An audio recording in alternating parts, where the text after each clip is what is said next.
All right. Ben, what's up, man? You know, another day, Another day. another Well, day. we didn't do last week because we had some things going on, Yep. but we're here. As you can see, we're missing a third. Um, and there's no bad blood, there's no disrespect, there's no nothing. It's just a decision that unfortunately I made to, um, I don't want to say better because it's not really bettering. It's just priorities didn't align with certain things. Um, and we parted ways for right now. Like I said, there's no disrespect, there's no bad blood. I wish all the best to Soggy, which, by the way, his birthday is today. So if you're watching this, happy birthday, buddy. Happy birthday. The big, you're getting old. That's what it is. You're turning old. But yeah, there's no bad blood between any of us. You know, we still talk. We're still gonna see each other. It's just you're not gonna be seeing him every Sunday anymore like you were. Um, and who knows? You know, maybe when things kind of start to get better and work themselves out, like I would still be willing to have him on as like a guest on the show once in a while. Um, but yeah, I knew those questions was I knew they were gonna start popping up at some point, so I figured that we would just address it right now before it got before the questions flooded in like crazy. So like I said again, no bad blood. Soggy, happy birthday, dude. I hope you have a good day with the family and the kids, and I hope they do a lot of fun shit for you today, man. You deserve it. But um I told you this when you walked in earlier today. I bought my first ever item off the TikTok shop. And I swore to myself I would never fucking do this. But I saw the ads come up for the Ambernick RG. They're like the little handheld game console things. I was like, dude, you know how cool it would be to have this at work? So, like, I'm not killing my battery on my phone. I can just sit and play anything I want on this thing. Yeah. Uh, I got like a 50% off coupon. I only paid like $15 for this thing. Comes with a 64 gig SD card, and it comes pre-installed already with like 6,000 games. Holy crap. Right. I And like, didn't expect the number to be that high. yeah, and I can hook it up to the computer and just download shit right on it. Like I can get small or bigger, like micro SD cards and just load up whatever the fuck I want on these things. And is it like just strictly Game Boy type games, or is it more like. Dude, it's everything. Like the TikTok lives I've been watching, people have had N64 titles on there. They've had PSP titles on there, PlayStation 1, 2, Nintendo, Super Nintendo, Game Boy Advance, Game Boy Color. Like I'm very fucking excited for this thing, dude. I can't wait. I'm so And fucking you said it was only $15. $15, yeah. On TikTok shop. Yeah, yeah. I'll show you. Let me see if I can find it quick. $15 hairs, because like if you buy some, TikTok has this thing where it's like if you're a first time buyer or whatever, they'll Oh, yeah, you get like what, 15% off or something? something like that, yeah. And then here it is. So it's called the Amber Nick RG35XX. And it looks like a little fucking Game Boy. Wow, it's pretty small too. It's not like. Right. It's And portable. what's crazy is, do they have a picture of like the top side of this thing? Of course not. Why would they? It has a mini HDMI spot on top of this that then plugs in HDMI full size that I can play this on my fucking TV.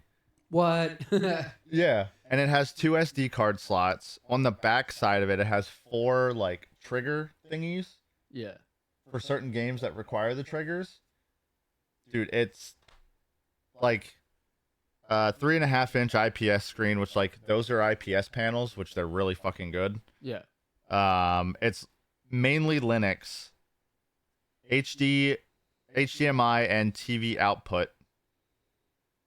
Comes with a screen protector. So originally it was $44. I got the 50% off coupon. It was like 1409 is what I paid for it. And I just need to get a micro SD card that's like 128 gigs or 256 gigs. Cat just knocked something over in there. Hell yeah. But yeah, dude, I'm That's excited. definitely a good price for that. Yeah, it's 24th. What? There's 31 days in March. Yeah. Yeah. So I mean, I have to wait like a week and a half. Like April 1st to the 8th is when I'll get it. I'm hoping it's like on the. So sorry. Sorry. I hope it's on the like earlier spectrum of like the first and not. Yeah. I'll be upset. Yeah. But what's new with you, man? Enough about my stupid impulse buy on TikTok Shop today. Well, I guess I could start with why we didn't do an episode the last Sunday.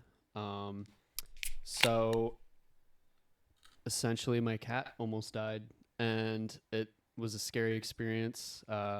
Rushed him to the vet and they didn't exactly figure out exactly what was wrong. He just had some kind of fever and his liver, he essentially had like a liver disease, I guess. But he's doing good now. He's healing. He's slowly going back to his normal self. So just took the weekend off to kind of deal with that, and yeah. Yeah. But other than that, life's good. Hell yeah. Things are Any great. new band stuff going on? Not yet, no. Yeah. Unfortunately. Did you start the production stuff yet that day? Kinda. We redid a bunch of demos, and we're gonna soon work on them and kind of build a base to start production of said songs. So it's gonna be a lengthy process, but it'll be worth it in the long it'll run. be worth it in the long run. Fuck Absolutely. yeah, dude.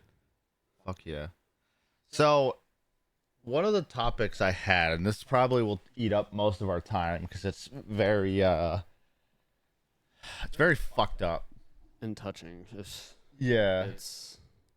the whole Nickelodeon Dan Schneider thing. And like it's not just Dan Schneider. Well, yeah, it's Nickelodeon as a whole. Like from what I understand, Nickelodeon knew that this was going on and just let it fucking happen. Because it's sold. That's the scary thing. You're fucking children, man. Yeah. So basically what we're talking about is there's a documentary that just recently came out called Quiet on Set, and it's essentially, if you watch it and you grew up a 90s 2000s kid, Nickelodeon was one of our biggest shows that we watched.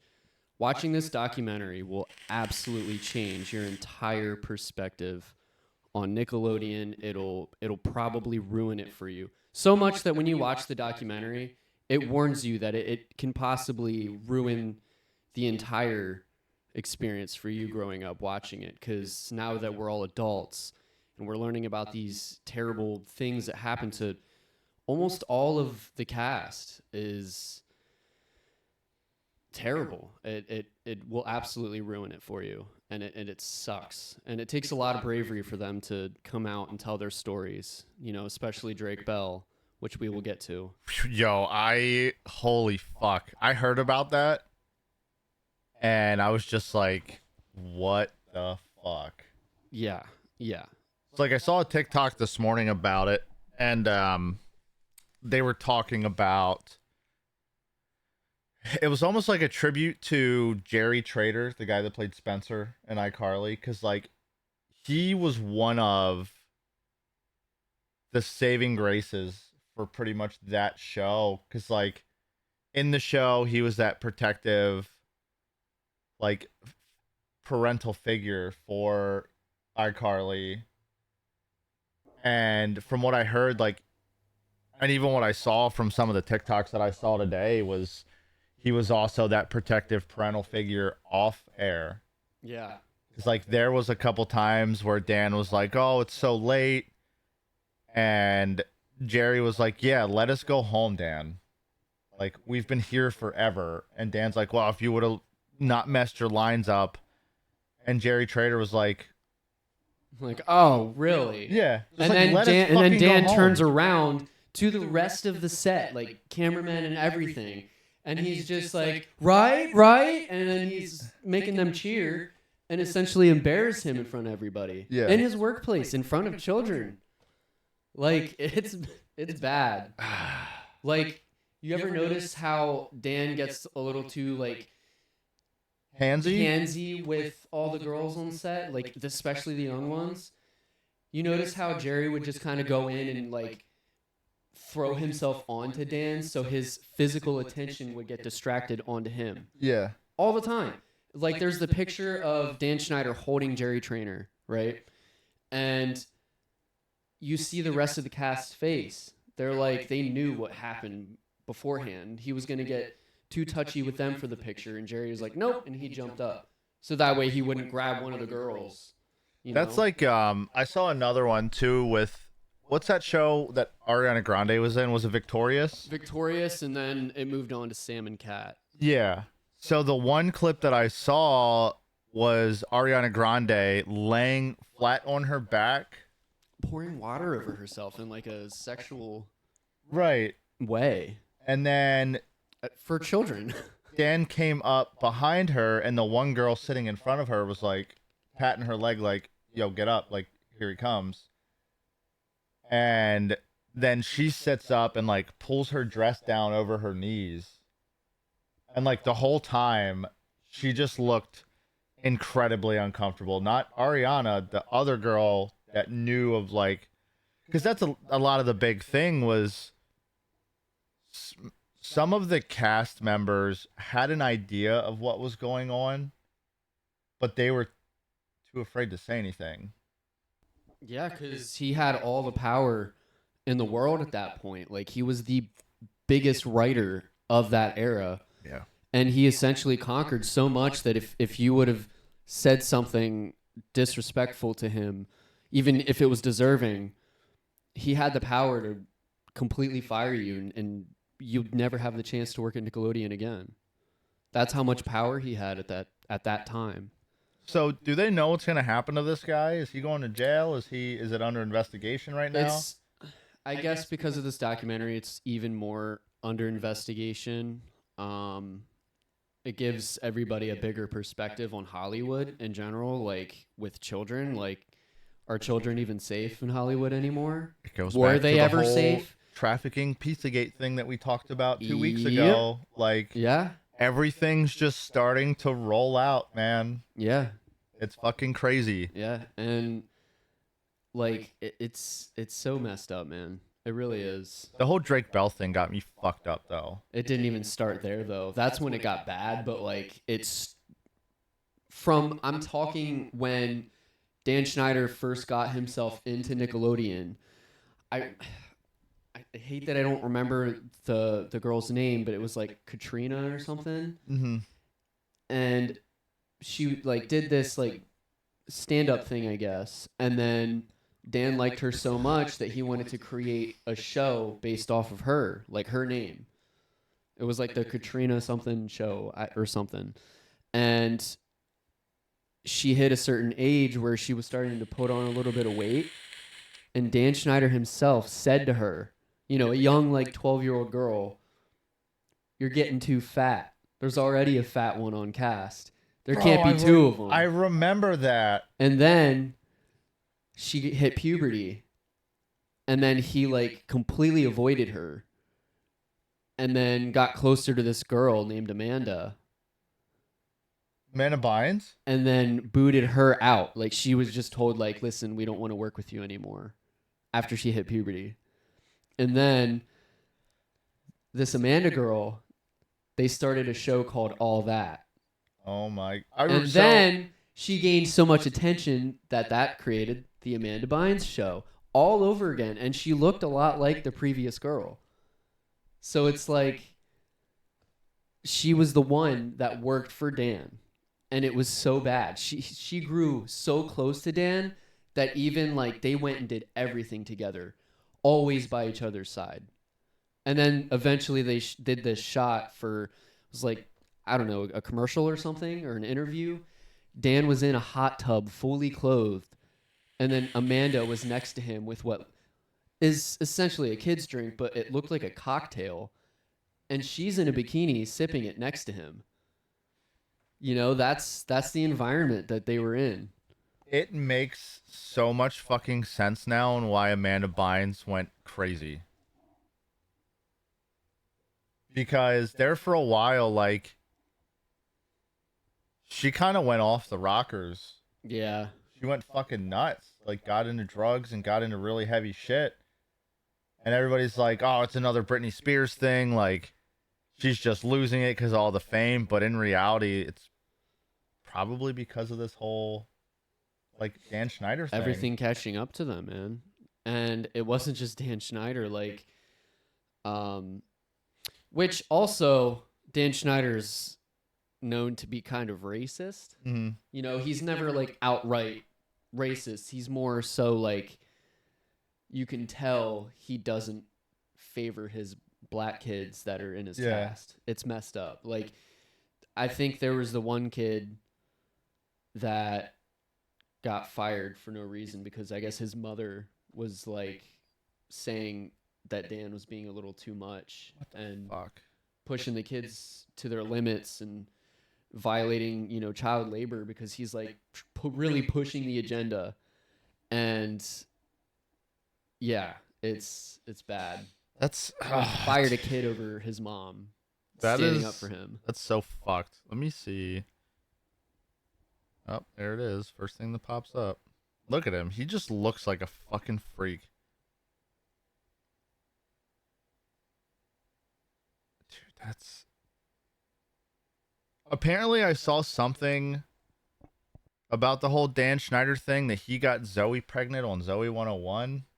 I don't know if that's true or whatever, but it didn't say anything about that in the documentary that I watched, but there was never any like actual sexual assault charges on Dan. Like there's no proof of it. No one's ever said anything about anything like that. They just said that they were always uncomfortable around him. Yeah. He was a problem, you know? And eventually, like, once all this stuff did start to come up, he eventually did get fired from Nickelodeon in, like, 2019. Like, he can't touch it anymore. He's done. Like, he's out. But, and it's crazy because Nickelodeon's success, especially, you know, after, you know, the mid-2000s to early 2010s, Dan kind of just ruined it because Nickelodeon hasn't really done anything big lately. You know, thinking back on it too, like I was a big Nickelodeon kid, but I was more the animated Nickelodeon than I was like live action, I guess you can call it, like live shows. And maybe that's because like subconsciously I kind of felt in the back of my head that like this feels weird, something feels off. Yeah, like even as a kid, there were certain scenes in like iCarly or in the Amanda Show. Like there were certain sketches that were a little too much. Like even as a kid, you look at that and you're like, that's funny, but that's kind of weird. Yeah. You know, is this normal? I think there was 3 live shows that I watched on Nickelodeon. All That was one of them. The Amanda Show was another one. I love you. Have fun. All That was one of them. The Amanda Show was another one. And then fucking Ned's Declassified was the other one. Yeah. Yes. Those were the only 3 that I watched because up until like the ending of the Amanda Show, I was like, oh, these are fun. These are cool. But then as I got older and started watching more, I'm like, I got the ick from certain parts of that show. I was like, I want to go back to watching cartoons because I don't get the ick from the Yeah, cartoons. yeah. That's But fucking scary though, man. So the whole Drake Bell thing, like, well, it doesn't quite start there. There were other people before Drake, but Drake was probably the worst case, but not that there is a worst case. It's all messed up, you know? But um I think it started with a man named Jason Handy, and he was caught for tons of child pornography. And there was this one girl mentioned in the documentary where he was emailing her all the time, because that's back when emails, like, that's how everybody just yeah, talked to each other. And he just kept emailing her and saying, like, I got a job for you, let's meet up, or this or that. And eventually her mother said she remembers her shutting the computer off, running upstairs, slamming her door. She went up, checked on her, and she was like bawling, and she didn't tell her what was wrong. So of course, mother instincts, she's going to check her emails because she knows that's what she's always on. And he sends a picture of her, like, mind you, like a 11, 12-year-old girl, a picture of him fully naked and beating his shit. Yeah, to a child. listen, man, I don't condone violence. I don't condone Right. anything that harms people. But I'm telling you right fucking now, if and when I have a daughter, because I've told you, Kayla and I are gonna try for a kid after we get married. Hypothetically, if my daughter were to get into that spotlight and something like that were to happen, I would find this person and put a bullet straight between his fucking eyes. No ifs, ands, or buts about it. But here's the crazy thing. So when they issued a warrant for his arrest and they, checked, I think he was currently at like a hotel room of some sort, like a nice one. And when they went through and did like a search, they found tons of baggies full of children's items. But when I say children's items, I mean even up to the extreme of like a 9-year-old's underwear. Fuck. Tons of pictures of people that he's been around, children, completely naked, and just so much. Yeah, like it's a nightmare. Obviously, he was arrested and charged as a pedophile, Good. and a sexual abuser. I hope he got fucking murdered in prison. Yeah. I really do. And then there was another guy, wasn't there? There was like 3. And Nickelodeon was But just like, we're gonna go up to a man named Brian Peck. which he's not related to Josh Peck, No. mind you. No. Because when I heard that name, Josh Peck came out and was like, I have no association with this guy whatsoever. I'm not related to him. He's not any sort of relative to me. So don't put me on the same level as this guy. Yeah. So Brian Peck was described by Drake Bell, a man who seemed like the coolest guy if you had a fascination with Hollywood, because this man knew everything about Hollywood. He had all kinds of historical items throughout Hollywood. He's worked as a what is it, like a talent agent, acting coach, and he's been an acting coach for like Leonardo DiCaprio. Bro, look at this guy too. Looks like a fucking weirdo. That's Brian Peck. Isn't Yeah. it? He was a dialogue coach. Yeah, and so Drake, his biggest dream was to be a child actor essentially, and he wanted to have some kind of like constant role. And when he ended up on was it the Amanda Show was when he started? Yeah. Yeah. That's when Brian Peck realized how much he liked Drake because of Drake's fascination with, Hollywood. And he grew way too close to Drake, like way too close. Like I'm talking like everywhere Drake was going, even to the dressing room to like dress.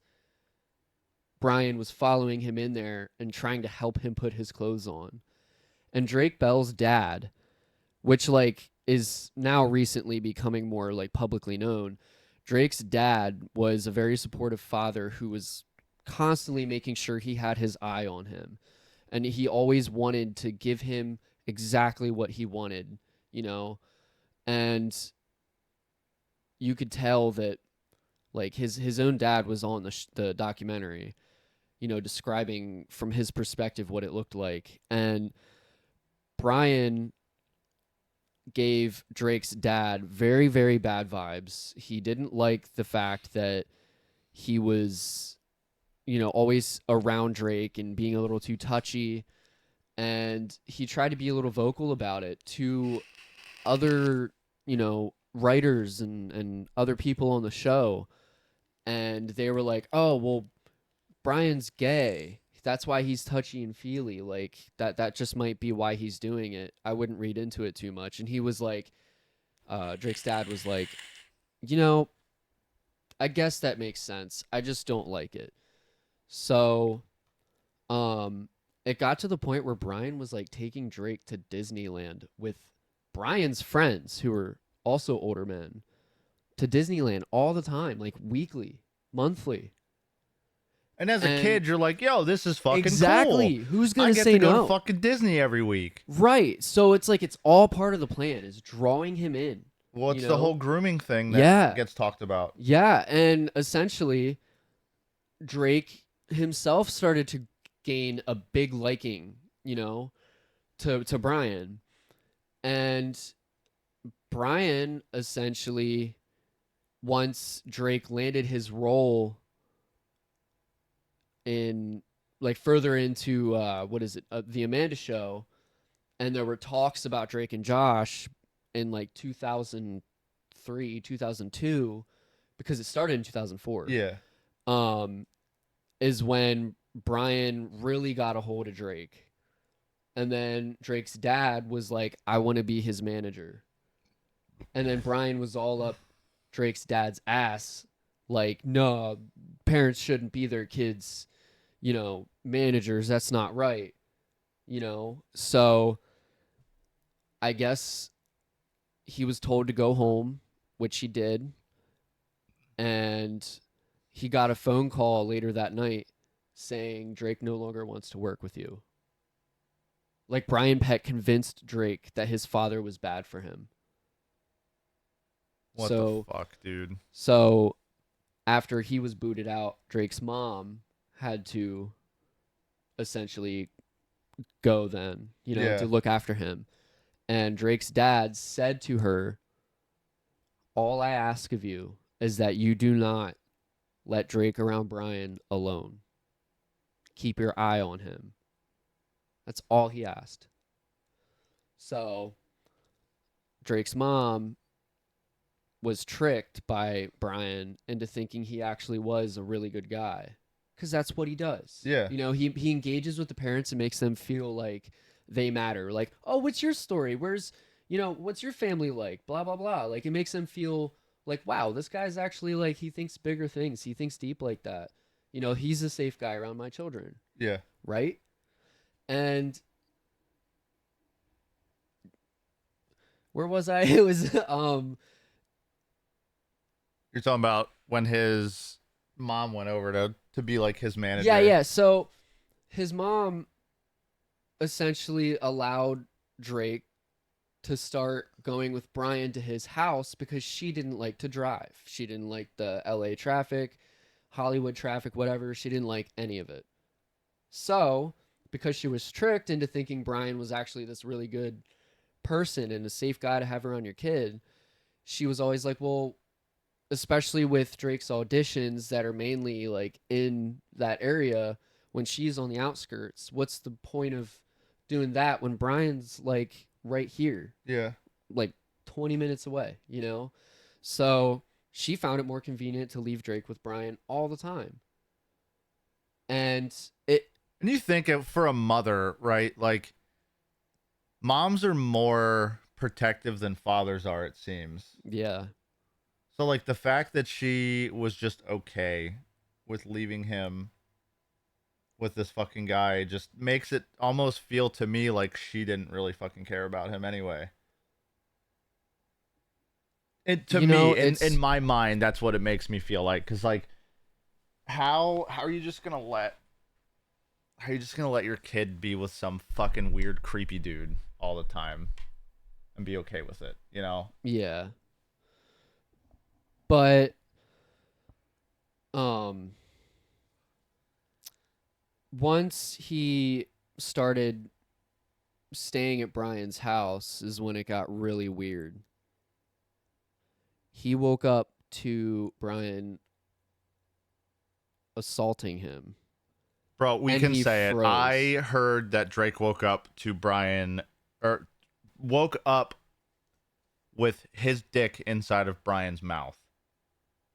That's what I heard. That's what Kayla was telling me. The story wise was like when Drake woke up, his shit was in his mouth, and it's like, dude, what the fuck? Yeah. It's a child. But if you watch the documentary, it gets worse Oh, of course and it does. worse You know, and worse. you think it can't get worse, but And it. he is so scared to say anything because not only does he want no he doesn't want anybody to know. You know, as a kid that's embarrassing. It's scary. So I And can see where he's coming at from that, right? Because like, as somebody who got sexually assaulted by a sibling, I was scared to tell anybody. Kayla was the first person to know about it. In 32 years of me being on this earth, I didn't say anything because it happened when I was 10. yeah. I didn't tell anybody for 22 years what happened to me, not even my own parents, because I know how my mom is, and I know that she would be like, "Oh, you know, you're a child, you're just making shit up in your head." That's how my mom was. She would always take my brother's side and never take my side. So it's like 22 years I kept that under lock and key and didn't tell anybody. I told Kayla first. So like I get where he's coming at. Be like not wanting to relive talking about that. Right. But in order to heal from that, and that goes into the whole mental health tie, is like you can't heal from things that hurt you if you don't talk about them. Yeah. So like I'll openly like talk about it now and openly admit that like I was sexually assaulted by my brother at 10 years old. Before I was terrified of saying anything like that. But Yeah. I like whoever sees this or the people that are here now, like I don't care. I'll talk about it now. Because I'm at that healing point now. And like that's the point that Drake has to get to. Now granted, Drake had some other really fucking bad shit going on with him, like why he fled the country, went to Mexico, and did his own fucking music thing down there, whatever. But like again, I feel like a lot of the reason, and I'm not justifying what Drake did, but I feel like part of the reason that he kind of fell into that was because of what happened to him with Brian. Is like that's all he knew was being groomed and being trained for then him to grow up and be like, this happened to me, it's okay. When in reality, it's not. Like, you have the resources to heal from shit like that. Fucking use them, man. Don't let shit get worse than it already is. But, like, I completely understand where he's coming from that he wasn't comfortable enough telling anybody that. 'Cause like I said, 22 years, I wasn't comfortable telling anybody. So it essentially got worse and worse and worse. And when the interviewer asked him, like, what can you say, like, what happened? Like, what kind of things he did? And he said, I'm, and then he froze for like a minute. And it was just silence of him looking up. Like, you could see the pain. And he was like, what?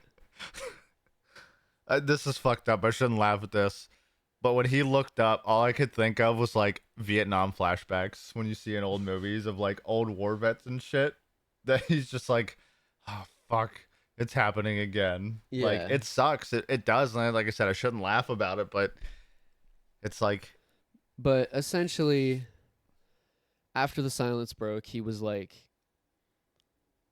think of the worst imaginable thing someone can do to you, and whatever word comes to mind is something he's done. And then, now was the Drake interview a part of that show? yeah.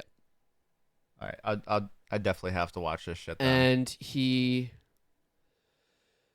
said that eventually, like, as time went on, it just obviously kept happening, kept doing, and it kept breaking him more and more.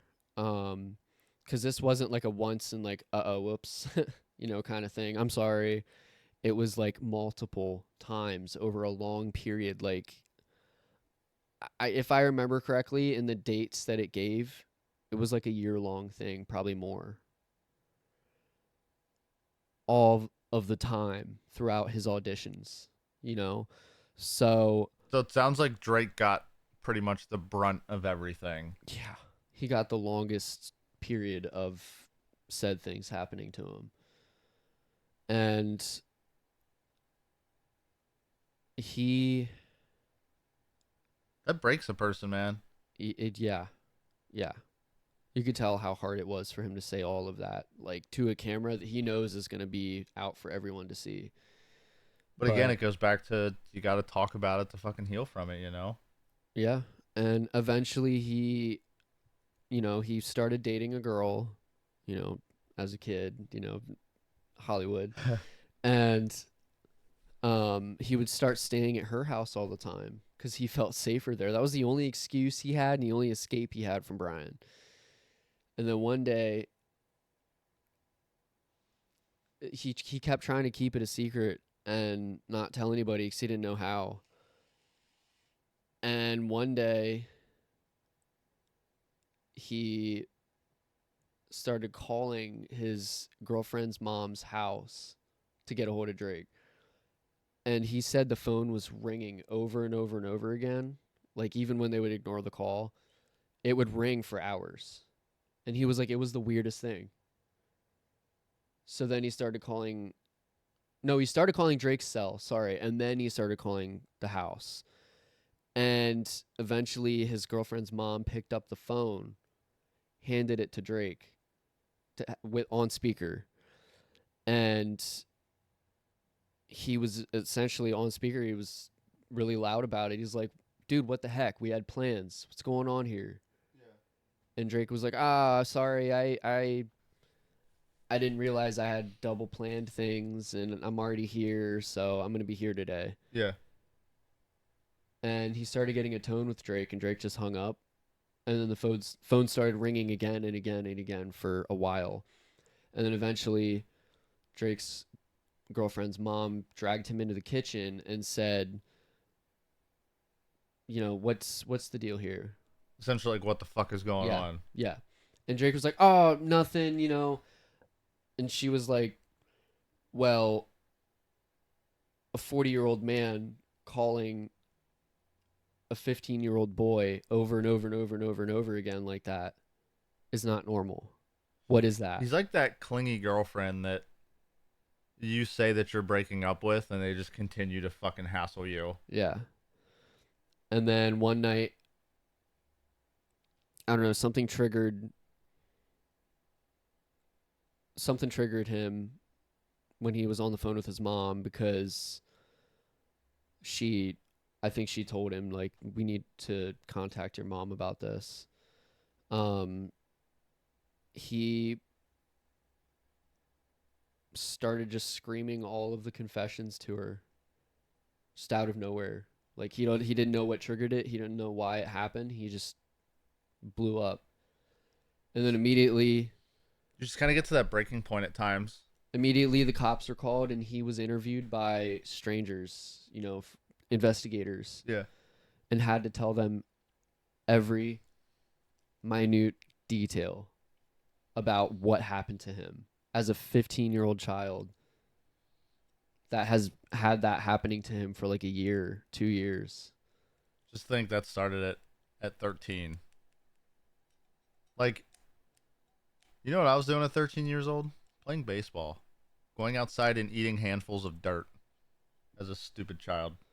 Maybe I was. I don't know. But like, I, I'll be honest, dude. That size of like fame and the Hollywood side, because like, let's be honest, the Twitch fame's different than like Hollywood fame. Yeah. Because with Twitch, like, you could be seen by hundreds of people, thousands of people a day. But in the Hollywood eyes, you're seen by millions of people all over the world. Yeah. That's a lot of pressure. Yeah. And essentially in the investigation, eventually they were called out to this room, and essentially what the plan was they were gonna make Drake call Brian and get Brian to confess that he did something, Mm-hmm. did the things he did to him over the phone. And it was this old school phone that had this thing plugged into it, and then it was the phone, and then it was plugged into like a recorder, and then the recorder was plugged into headphones for a bunch of people listening to the phone call. And he calls Brian and says like, I can't keep it in anymore. I'm not okay. I'm hurting. The things you did to me, and this and that and that.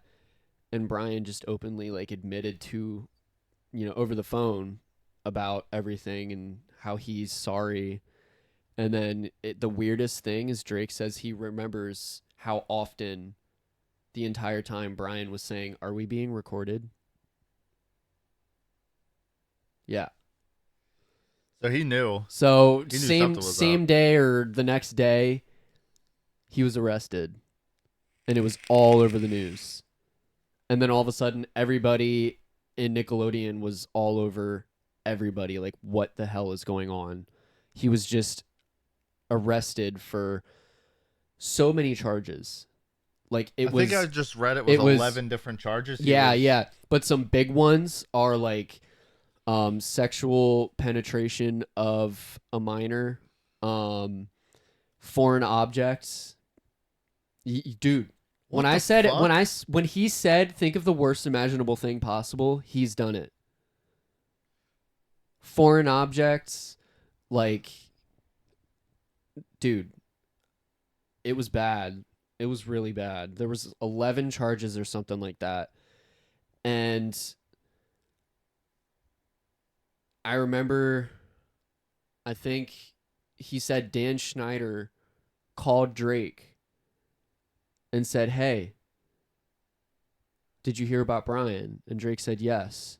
And then Dan Schneider himself said, "Well, does any of this have to do with you?" And Drake said, "Yes, it does." And for some reason, like Drake said, he remembers trusting Dan enough to say that because, like, even though Dan absolutely was horrible on set, he remembers Dan still caring about you. And Dan essentially asked, like, was it you? And he said yes. Dan said, "You don't have to say it anymore. I understand. I'm here if you need anything. We're all here." And they hung up. And it was like a whole year or something down the road that the actual court date happened. And Drake says he remembers it was just him, his mom, and someone else. And when they go into the courtroom, his entire side is empty. Who, Brian's side's empty? No Drake's. It's just Drake, his mom, and I think he has a sibling that was there with him. And then Brian Peck on the other side had a full courtroom. It's like, yeah, let's support a fucking And so many charges were dropped, and I think he was only in prison for like, it's like 11 years or something. Like his charges dimmed down the list and his sentence was heavily reduced because you had tons and tons of people, including celebrities, like some well-known names, writing letters in defense of Brian, saying this is not Brian. He would never do something like this. He's Yeah, I I saw a cannot imagine letter. this being him. Where is it at? I saw James Marsden wrote a letter of support to the judge about the whole thing, saying that like where is it at? I have been said about working in Hollywood for 14 years that Brian is one of the reasons why I've been as successful as I have been. He has a love and passion for the industry, unlike I've ever seen. Like, talking this guy up, knowing wholeheartedly what an absolute piece of shit he was. Well, I'm pretty sure it was Brian Peck, but he had this room, like this entire room in his house dedicated to like Planet of the Apes. Like he had a bunch of statues That's fucking everywhere, weird. and there was a painting in that room that was very offsetting, and it was a poorly drawn or poorly painted picture of a clown. Wait, Josh Peck wrote Quiet on the Set? What? No. Because he said, I finished. Oh, never mind. He watched it. He was like, I finished the Quiet on the Set documentary and took a few days to process it. Peck wrote on Instagram, I reached out to Drake privately, but wanted to give my support for the survivors who were brave enough to share their stories of emotional and physical abuse on Nickelodeon set with the world. To be fair, why Josh Peck never really got fucked with, because he was a bigger dude. Like Drake and Josh, he was heavier set in Drake and Josh. So that makes sense now on why they liked the scrawnier, skinnier kids, because they couldn't wholeheartedly defend themselves like quote unquote the fatter ones could.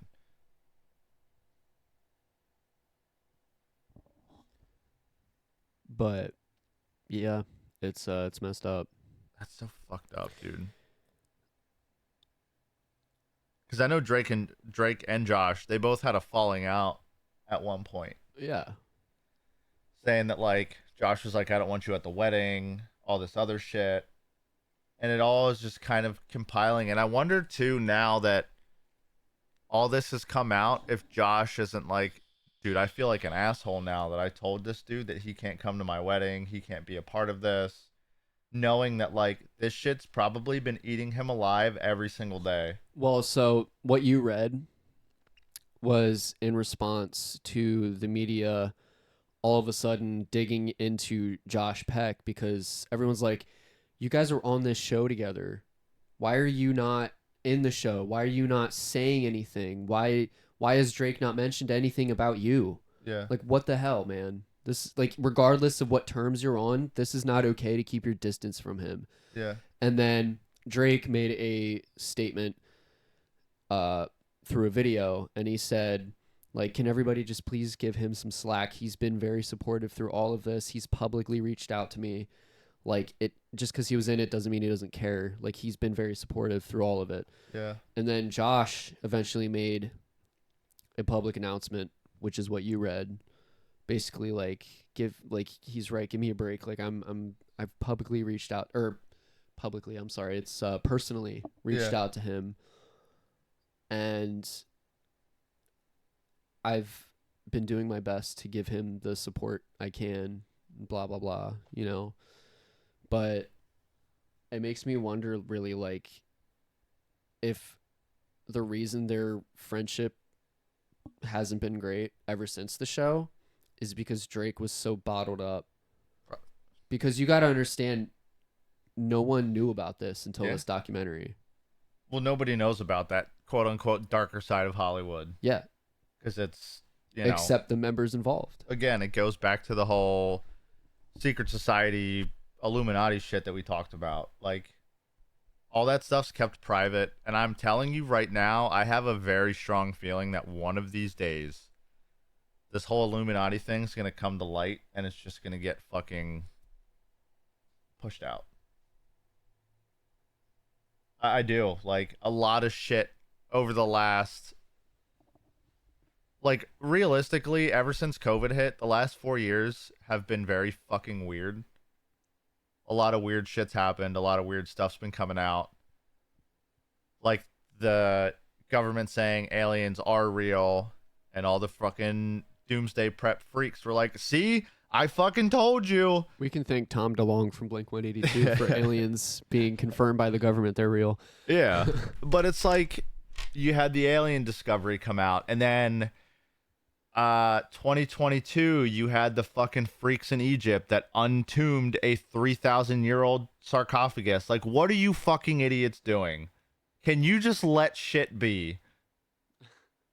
Just, if it's No. in the ground for that long, leave it the fuck alone. I've watched enough Brendan Fraser fucking mummy movies to know this does not ever end well. Leave it alone. Fucking stop. Stop it. You're going to have the fucking creepy guy, the bald dude, come out and consume a bunch of fucking scarab beetles, locusts, whatever the fuck they are. And then, oh my God, can we as a society just stop being a fuck up? I firmly believe that nothing in society will change until we, the people, will make a difference. Well, we can't because we don't matter. It's about the government. It's about the elitists. They're the only ones that matter. The government makes us feel like we don't matter, but together we can feel like that. Well, yeah, look at France. If there's ever anything wrong in France, They fucking They behead people. Dude. they come to a point of a revolution as a fucking country to overthrow the government. Did you see what Germany did? What? A couple months back? No. So the German government came out and was like, hey, you farmers can't fucking grow your own shit anymore. You have to come through us in order to get proper licensing to grow this stuff. And see, this is where I get fucked up, is the blue collar people, the ones that get their hands dirty. Is that like farmers and welders and shit? Yeah, Okay. anything trade work. So all the blue collars came out and were like, you know what? If you want to fuck around with this, we have you. They brought dump trucks of manure and dumped it on the step of their power, or like their government powers building. There was mulchers that came through and were sucking up notices that they got. All the farmers got these papers saying this. They threw them all in this mulcher and just threw it all over this fucking building. There was like over Oh, dude, I saw the video. Yeah. There was like over 200 tractors blocking the Yes. fucking roads, being like, Yes, whatever happened to that? What details idea. arrived from I that? have no idea.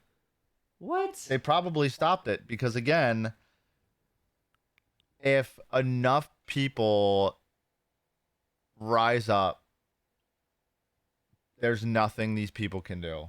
You can use force, but guess what? There's only so much you have before you run out of it. Like, have fun trying to push back 7 billion people. You know what? We'll even go this route. We'll say 1 billion of those are like people in power, between law enforcement, between governments, between the Illuminati or the Bilderbergs or the fucking whatever the case is. Like, 1 billion of those people, because let's face it, they're all fucking old. They're all gonna die here soon anyway. Right, yeah. You cannot hold back 6 billion people. It's like a floodgate. Once that wall cracks, it's an end. There's no Yeah. way of stopping that. No.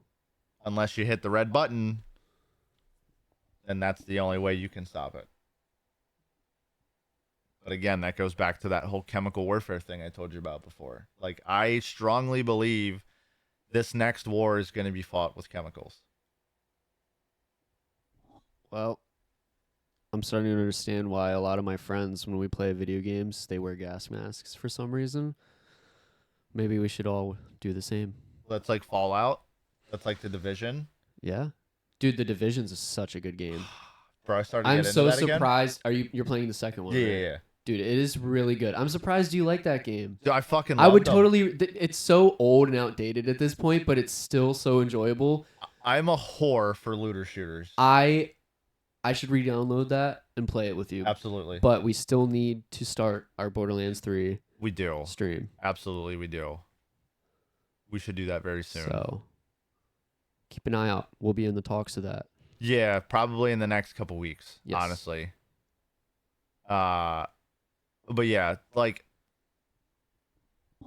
the whole gaming industry and the post-apocalyptic or the world threat style games that happen, like, really sit here and make me think that, like, is this what it's gonna turn out to be? Because look at Fallout 76. It takes place in West Virginia. Mountain Mama. Take me home. Country Road. But the whole vault thing, I strongly believe in. Like, people having these underground bunkers to go into these cryogenic sleeps if some shit were to happen. Like, call me crazy. Whatever. I don't care. Like, I've played enough games to realize that, like, unfortunately, this is probably going to happen at some point. Granted, we might be long gone when it does finally happen. That all of our favorite sci-fi games will no longer be sci-fi. They will be realistic. Like Fallout, the new Fallout game is realistic. Really? Are they labeling it under that? Bro, Fallout 76 is good. I need to get back into playing that again. I haven't played it since launch, and launch was terrible. Destiny 2 has my balls in a vice again, though. I love Destiny. I love its lore. But first off, it's so much.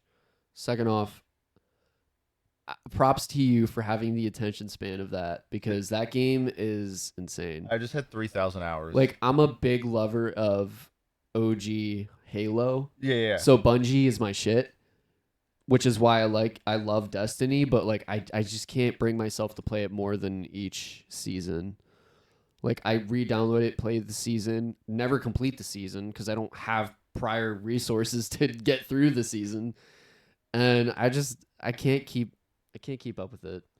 It's nice, though, because, like, they just announced a new mode coming out in April called Onslaught, where it's like a horde mode that they're coming out with. Kind of like Firefight from ODST. I love Firefight. I'm so fucking excited for I love Onslaught. Firefight. I'm just not a fan. Can I be honest? I'm not a fan of any of the maps on Destiny 2. I don't like the PvP maps, or like the... In general, their open world concepts are kind of trash. I'm just not a fan. I wish they wouldn't have sunset planets. Because, like, Mars was a planet. Or no. Was it Mars or was it Mercury? Wasn't there both? It was, yeah, I think it was one of the two. The planet Titan got sunset. But, like, bro, stop this shit, dude. Listen, if any, I know this is a podcast. I know this isn't gaming. If any fucking clown from Bungie is in here right now or watches this after the fact, do what fucking WoW does. Have your game be free. Release expansions that add on to the base experience of the game. Do not sunset shit. Do not sunset weapons. Do not gatekeep like you have been doing. When we say sunset, I'm a little uncultured by that. What is that? So, like, Bungie did this thing a while back where they did, they used to call them pinnacle weapons, but now they're called ritual weapons, where you would have to do certain, I got fucking K-tape glue all over my shoulder, where they do, you have certain objectives you have to hit in order to get a weapon that's like a very prized piece of gear. Well, they were a thing for a while, and then all of a sudden Bungie was like, we're not using these anymore. We're just going to get rid of them. So like there was a grenade launcher they did called Mountaintop, where it was with most grenade launchers, even in real life, when you shoot them, there's a lob to them. The Mountaintop had this perk called micro missile, where it shot a rocket with indefinite range. So I could shoot from here down the street, and my rocket wouldn't lob or have any fall off at all. It would just keep going. I spent maybe a month trying to get this because like it wasn't easy to do. Like they made it difficult to get these like weapons. And then Bungie all of a sudden one day was like, "Yeah, we're just all the hard work you put in isn't going to mean shit now. You'll still have them. You'll still be able to keep them in your collections, but them being relevant anymore? No." I just miss like, so if anybody played Halo Reach back when like that was still Bungie, I'm pretty sure. Yeah. I really enjoyed their like first off their customization was the best it ever was. Second off, you earn credits throughout playing multiplayer and whatnot, and you save up these credits, you know. Yeah. The early on armor sets and whatnot were, you know, low amount of credits because, you know, they're common items. And then once you start progressing and leveling up more, you start earning more credits. And eventually it's like 1,000,000 credits or 1,000,000,000,000 credits, you know, whatever, for even more insane looking armor. They should bring that back. You're a big cosmetic guy too. Bring that back. A lot of people are. It's not just me, believe me. See, I'm more the min-maxing side, so like my characters before used to just look like absolute shit because I was more stat oriented than I was look oriented. That was back before they did visual. What is it called? There's like a word transmog. for it. Transmog. Yeah. That was before transmog became a thing. But now that that's the case, I'm not gonna lie, my Titan looks kind of fucking cool. Yeah, but my point being is I don't understand why we let go of that concept in gaming. Because it was too convenient. You weren't making any money off They weren't of making it. money. It's bullshit. They need to stop doing that. They need to go back to the credit system. And then if they want, you know, people who, no judgment, will buy credits and spend them, that's fine. Leave that option available. Like the whole Call of Duty points thing, they should make it where you can earn those items from the shop. Not strictly like have to spend the money to buy said items. You should be able to earn credits. You should be able to earn Call of Duty points. Why can't you earn more than like you have to buy season passes to get the shit? Yeah, I had a very bad dumb. addiction with COD points when Black Ops 4 came out. I remember specifically, and listen, I'm outing myself here. I remember very specifically. I got my tax return in when Black Ops 4 came out, and I got like, I think it was like $1,700 back for my tax return. I spent like $500 on COD points.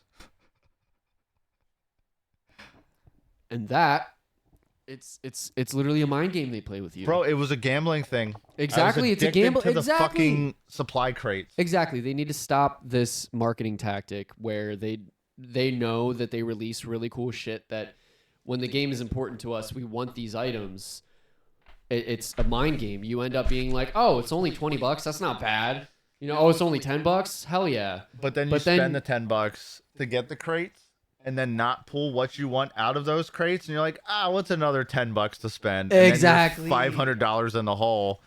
And I'm just like, my ex-wife was not happy about that. She was a little upset. I mean, I'd be pretty upset with you too if I was your wife. $500. I don't know if it was 500.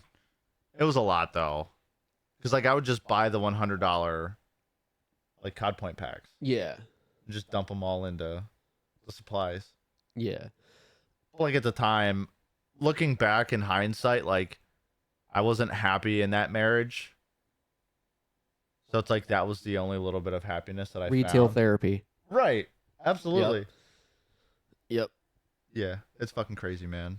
It's absolutely wild. I actually think we're right at the hour. Damn, I didn't realize the whole quiet on the set thing would That took up the whole episode, didn't it? Yeah. This might be the first functional post-game podcast. Yeah. Might be. But it was out here. What? Oh. Fucking people. By the way, I think it's a good wrap-up point. We got some good stuff today. Kind of went on a little we're done. tangent at the end with the whole We did. gaming But thing. guess what? That's a topic for next week that we can go more in depth with. Oh yeah, because I enjoy sitting and talking about video games. I also wanted to talk about the whole Borderlands movie thing. You probably like it, don't you? You're excited to see it. I'm not. I am very upset with the casting. They got some great names on there, and I mean Jack Black as Claptrap Cheek works, but yeah, like Kevin Hart as Roland, really? bro, Roland was like 6'2". And like why? Right? And like why the hell? We'll talk about it next week. Yeah, I don't know, man. Like, I'm just. Movies are no longer made for the gamers. I am cautiously optimistic about it. Yeah. Like it's gonna be 'Cause one I'm a of those Borderlands like fan. it's gonna and it's gonna be one of those like you know how like in the early 2000s there were like really bad movies but you enjoyed watching them because they were entertaining enough. Yeah. I feel like that's what we're back to is just except taking away from originality, adding your own twist on it, and then being like, oh, check it out, we made a non-lore based show or a movie off of your favorite video game and butchered the experience for all the gamers. But then all the people, like, look at Witcher. Can we talk about that next week too? Absolutely. All right, cool.